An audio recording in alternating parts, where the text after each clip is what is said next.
Face it, mister. We're completely alone. If we don't turn back now, we're all doomed. We sail west, no matter the cost. Day 47. The mutiny cost us dearly. Justice has already been served at sea. What if I told you that the greatest geographical discovery of your life would become your icy grave? That's exactly what happened to Captain Henry Hudson in 1610. He set out in search of the legendary Northwest Passage to Asia, but instead found a vast, icy dead end that now bears his name.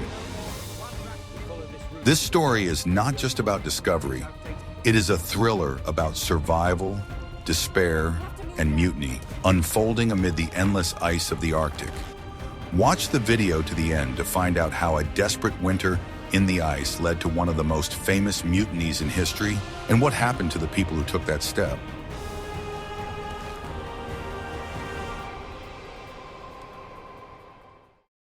The men are talking. They won't stand for Hudson's cruelty much longer. I will reveal to you a secret that changed everything.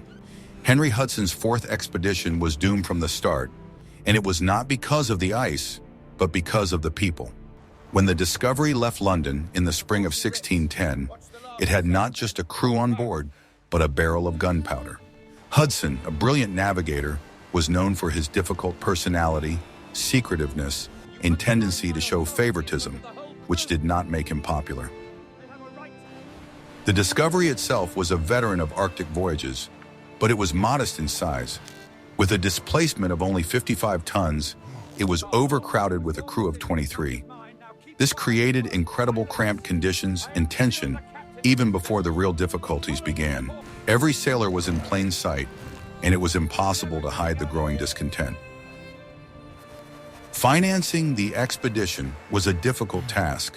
Hudson had already made 3 unsuccessful attempts to find a passage for various clients, including the Dutch. Now English merchants were betting on him, and this 4th attempt was his last chance to make history. The pressure of this burden of responsibility was almost palpable and influenced his every decision. The real problem began when Hudson took Henry Green on board.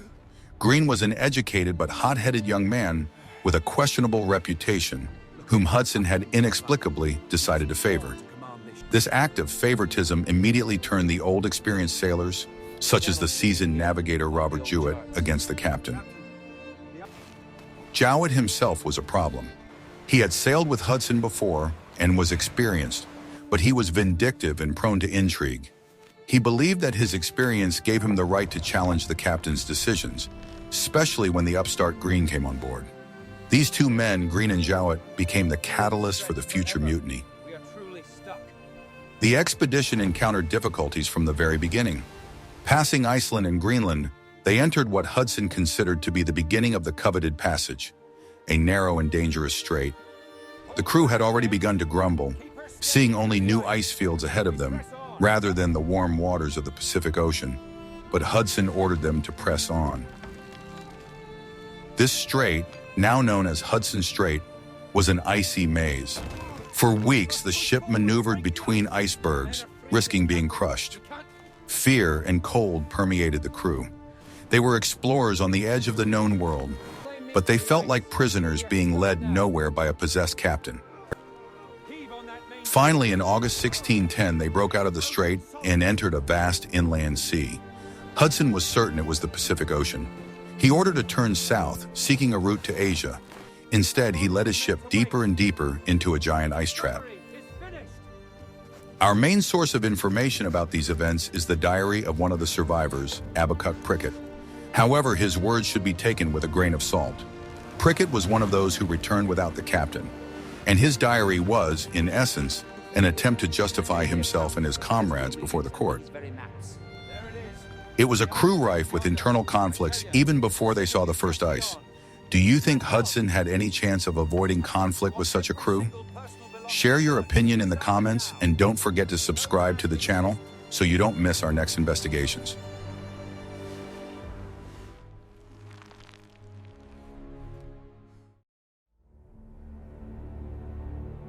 Are you ready to learn the truth about what really happens when a ship freezes in Arctic ice? In September and October 1610, the Discovery continued southward across the vast bay. The water was becoming fresher and fresher, and the shores were getting closer and closer. It was becoming obvious that this was not the Pacific Ocean, but a giant dead end.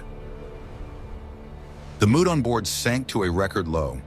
The sailors realized that the captain had led them nowhere, and the sailing season was coming to an end. They begged to turn back before the strait through which they had entered froze over. But Hudson, stubborn and disappointed, refused to admit defeat. In early November 1610, the inevitable happened. The ship was sailing in the southern part of the bay, now known as James Bay, when the temperature dropped sharply. Within a few days, the water around the Discovery turned into a solid ice field. The ship came to a halt, frozen fast in the ice. For the crew, it was their worst nightmare. They were trapped hundreds of miles from familiar land without sufficient supplies for the winter. The panic was brief but intense. Hudson ordered a search for a suitable place to winter on the shore, to at least provide some shelter from the merciless winds. They found a small bay and pulled the ship as close to land as possible. Preparations began for a winter that promised to be long and painful. The crew had to urgently build primitive shelters on the shore, using whatever materials were available, mainly logs and canvas. The ship itself turned into a cold, dark prison. The wooden hull creaked and groaned under the pressure of the ice. And every night the sailors went to bed, not knowing if their ship would crush them before morning. The cold was unimaginable, penetrating through any clothing. The first weeks were devoted to survival. It was necessary to constantly chop the ice around the hull to relieve the pressure.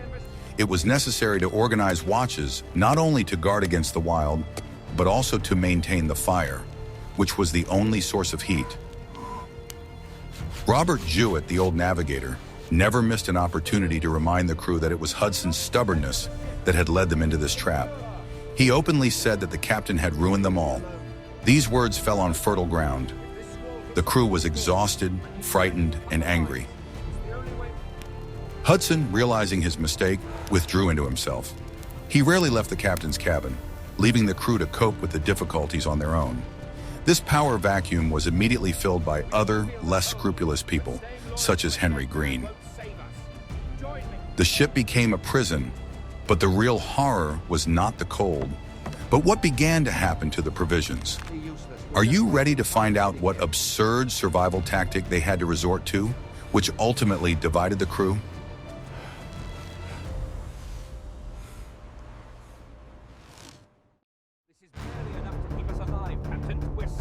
What I am about to reveal was the survivors' most closely guarded secret: how the captain distributed food. When the crew conducted an inventory of supplies, it turned out that there was barely enough food for 6 months, assuming strict economy. Wintering in the Arctic could last 8 or 9 months. Hudson made a decision that proved fatal to his authority. He announced that standard rations would be cut, but to motivate the crew, he introduced an absurd rule. Whoever could hunt for extra food would receive not only their share, but also a bonus from the common supplies. At first glance, this seemed fair, but in practice, it immediately divided the crew. Not everyone was a good hunter. Those who were weaker or those who were busy with hard work on the ship, such as carpenter Philip Staff, found themselves at a disadvantage. Moreover, this system gave rise to corruption. Henry Green, the captain's favorite, quickly took control of the distribution of the spoils. He and his friends got the best pieces, while the other sailors, who did their jobs honestly, received only a reduced ration. Soon, the inevitable illnesses caused by a lack of provisions and vitamins began. Sailors suffered from weakness and their gums swelled. In these conditions, the ability to obtain food became even more important, and those who could not do so were doomed to slowly fade away. Instead of uniting the crew in the face of common adversity, Hudson exacerbated the division. He began to openly accuse some sailors of malingering and laziness, depriving them of their already meager rations. This provoked open hatred. Hudson himself, according to rumors spread by Jewett, kept a personal supply of delicacies in his cabin. The sailors who were starving and freezing Imagine the captain enjoying his food while they struggled for their lives. Whether it was fact or slander no longer mattered. The crew believed it. Carpenter Philip Staff was one of the few who tried to reason with the captain. He was an honest and hard-working man who saw how injustice was destroying discipline. He warned Hudson that the men were on the verge of rebellion, but the captain dismissed him. This method of ration management may have been intended as a means of survival, but it became a tool of division and punishment. It created castes of useful and useless crew members, and the useless soon realized that the captain did not consider them human beings. This system divided people into those who were useful to the captain and those who were doomed. If you think this story deserves to be heard, please like this video.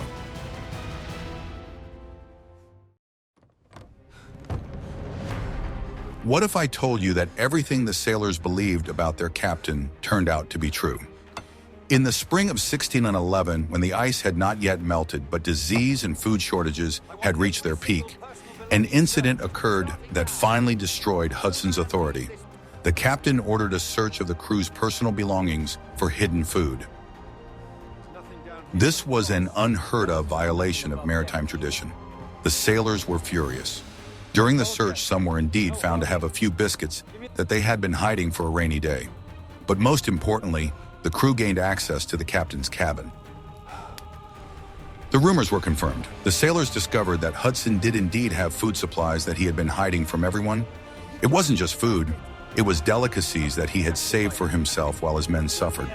Trust was irrevocably destroyed. After that, Hudson made another mistake. He publicly quarreled with his favorite, Henry Green. Green, who had been his right-hand man all winter, demanded the reward he had been promised. Hudson not only refused, but also humiliated him in front of the entire crew. In an instant, Green went from ally to mortal enemy. He was intelligent, eloquent, and now burning with a thirst for revenge. He immediately found common ground with Robert Jewett, who had been plotting to remove the captain all winter. The conspiracy began to take shape. Green and Jewett began secretly questioning crew members to find out who was willing to go all the way. They found support among those who were resentful of the distribution of food and those who were simply frightened and wanted to return home at any cost. The captain seemed oblivious to what was happening. He was absorbed in his charts and the idea that, as soon as the ice melted, he would continue his search for a passage. This obsession blinded him to the seething hatred on his own ship. Carpenter Philip Staff tried again to warn the captain. He told Hudson directly that a mutiny was brewing among the crew and that his life was in danger. But Hudson, instead of listening, accused the carpenter of cowardice. By early June 1611, the ice in James Bay had begun to crack. The ship was almost free. For the crew, this was a signal to return home. For Hudson, it was a signal to continue the mission. This was the last straw. The ice had melted, but the hatred had not. In the next chapter, you will learn how the ice melted and how the conspiracy was hatched.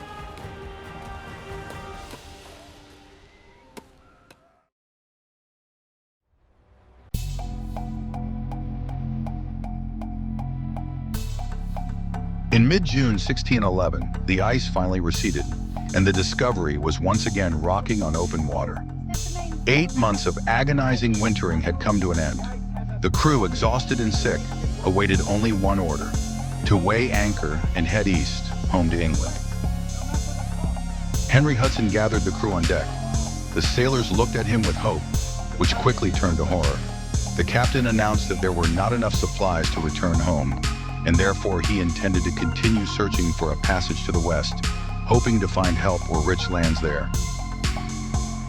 For the crew, this was tantamount to a death sentence. They had survived the winter only to be led back into the unknown. The decision was so irrational that even those who had been hesitant until the last moment now joined the conspirators. That same night, Henry Green, Robert Jewett, and several other mutineers gathered in Jewett's cabin. They realized that they had to act immediately. The plan was simple: capture the captain and all those loyal to him and get rid of him. They carefully divided up the roles. Some were to seize Hudson, others were to keep an eye on the loyal officers. Still others were responsible for preparing a small boat in which to land the captain. Abacuk Prickett, the author of the diary, claimed that he was forced to remain silent, but this is unlikely. The conspirators acted quickly. They enlisted the support of most of the crew by promising them an immediate return home and a fair division of the remaining provisions. Those who were sick could not interfere, and those who were loyal to the captain were in the minority. The atmosphere on the ship in the last days before the mutiny was tense to the limit. Everyone knew that something was about to happen. Hudson seemed to be the only one who did not notice the looming threat, continuing to study his charts. Don't pretend you're some turned around. On the night of June 21st, 1611, everything was ready. The conspirators armed themselves with knives and muskets. They waited for dawn to strike, when most of the loyalists would be asleep in their bunks.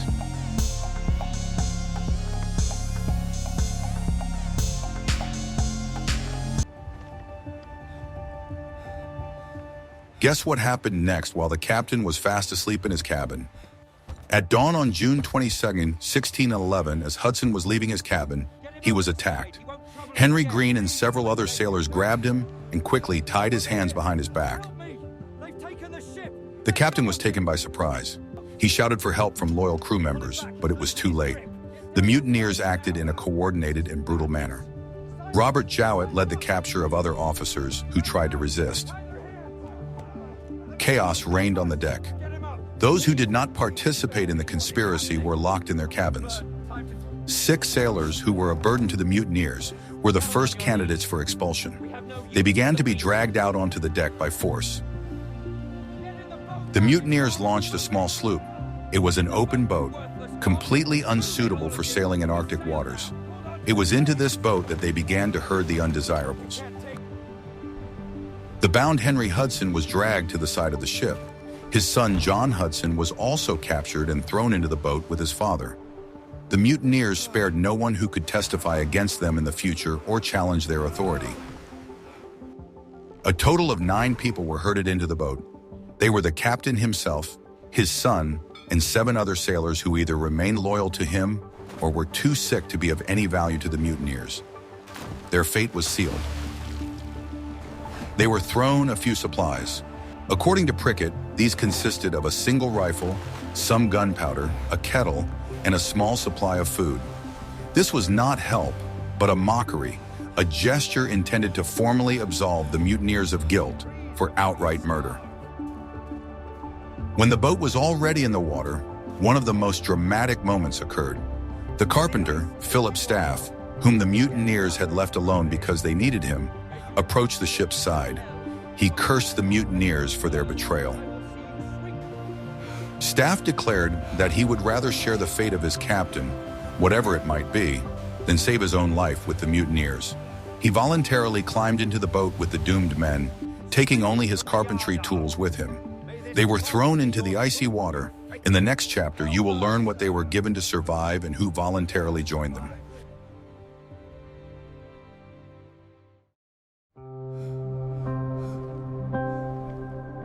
Nine men in a small open boat watched as the Discovery sailed away from them. They were Captain Henry Hudson, his son John, his loyal carpenter Philip Staff, and 6 other sailors, most of whom were weakened by disease. They were left alone in the middle of the icy Hudson Bay. The supplies they had been given were meager: a few hardtack biscuits, some flour, and a single rifle with limited ammunition. They had no map, no compass, and not enough clothing to withstand the Arctic cold. The sloop boat was designed for short coastal trips, not for autonomous sailing. It offered no protection from the wind and waves. Every night in that boat was a test of endurance. We don't know exactly what they did or talked about.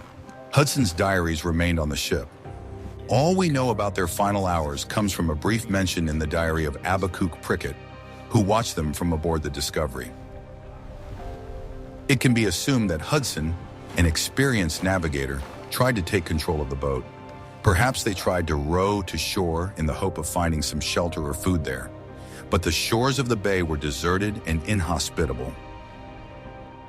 Philip Staff, who had taken his tools, may have tried to improve the boat in some way, to make it more seaworthy or to build a shelter, but their efforts were insufficient against the elements. They were too weak and too few. The morale of the doomed men must have been terrible. They had been betrayed by their comrades and left to die a slow and painful death. The realization of the hopelessness of their situation probably broke their spirit faster than the cold. The fate of John Hudson, the captain's son, is particularly tragic. He was young and shared his father's fate not because of his own mistakes, but simply because he was with him. His presence in the boat made Henry Hudson's drama even more profound.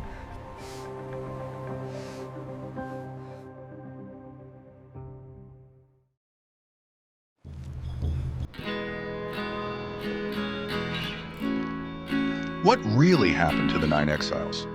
This mystery has never been solved. After the Discovery disappeared over the horizon, Henry Hudson's trail was lost forever. We have no diaries, artifacts, or testimonies. There are only theories based on the harsh realities of the Arctic. The most likely scenario is that the boat did not withstand the storm. An open rowboat in the icy waters of Hudson Bay could have been capsized by the first serious wave, and all 9 men ended up in the water. Even if they managed to avoid storms, another danger awaited them. They had almost no food. Attempts to hunt with a single rifle in unfamiliar terrain, while weakened, were unlikely to succeed. The lack of provisions and the constant cold would quickly drain their strength. The 6 sailors who had already been written off by the mutineers probably died first. Every day in the boat was a struggle for survival. There are local legends among indigenous peoples about pale-faced people who came from the sea and died on their land. However, these stories are too vague to be considered reliable evidence of Hudson's fate. Later expeditions sent to search for the Northwest Passage sometimes looked for traces of Hudson, but they found nothing. No remains of the boat, no camp, no objects belonging to the exiles. Henry Hudson and his 8 companions simply vanished into the vast expanses of the Arctic. The irony of fate was that he did not find a route to Asia, but rather a giant bay that became his eternal resting place.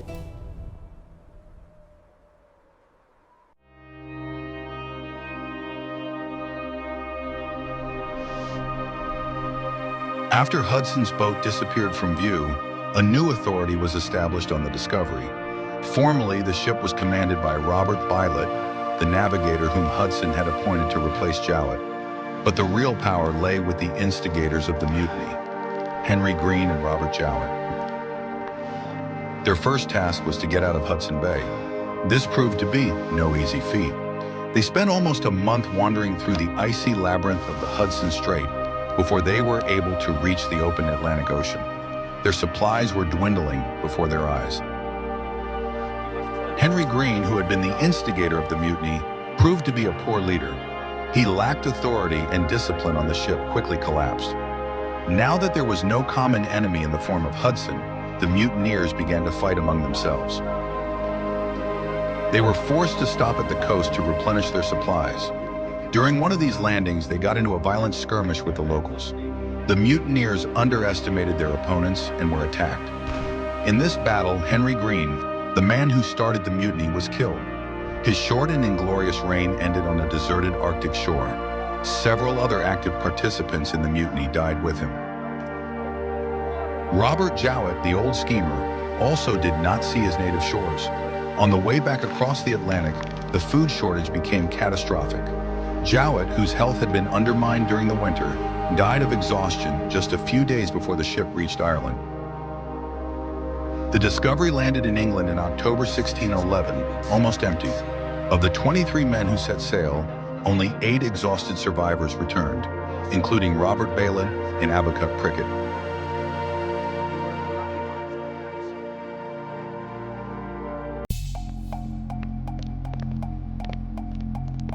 The trial of the surviving crew members of the Discovery was a sensation. They were charged with mutiny and abandoning their captain, which was tantamount to murder. The main evidence for the defense was Abacuk Prickett's diary. Prickett masterfully recounted the events. In his version, he and Robert Balot were against the mutiny, but were forcibly held in their cabins. They allegedly had no way of stopping Green and Jewett, who who were now dead and unable to protest. He described Hudson as an indecisive and incompetent leader whose stubbornness had brought everyone to the brink of destruction. The mutiny, he said, was an act of desperation, not malice. The survivors had simply chosen the lesser of two evils. Surprisingly, the court treated their testimony with leniency. The Admiralty was interested not so much in punishing the guilty as in obtaining the valuable information that Violet had brought back. Hudson's maps and navigation records of the new bay and strait were invaluable. The discovery of a vast inland sea, which could be part of the Northwest Passage, outweighed the loss of the captain and 9 sailors. The survivors were acquitted. No one was punished for the mutiny. Moreover, Robert Violet, the man who brought the mutineers' ship home, was hailed as a hero. The following year, he returned to the Arctic on the same discovery as captain to continue Hudson's explorations. Abacus Prickett published his diary, which became the canonical version of events. For many years, Henry Hudson remained in history as a stubborn tyrant who brought trouble upon himself. It was only much later that historians began to doubt Prickett's version.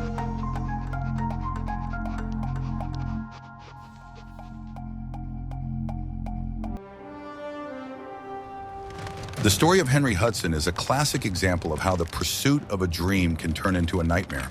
He was a brilliant navigator, but his inability to manage people in a crisis situation led to the death of himself, his son, and his loyal supporters.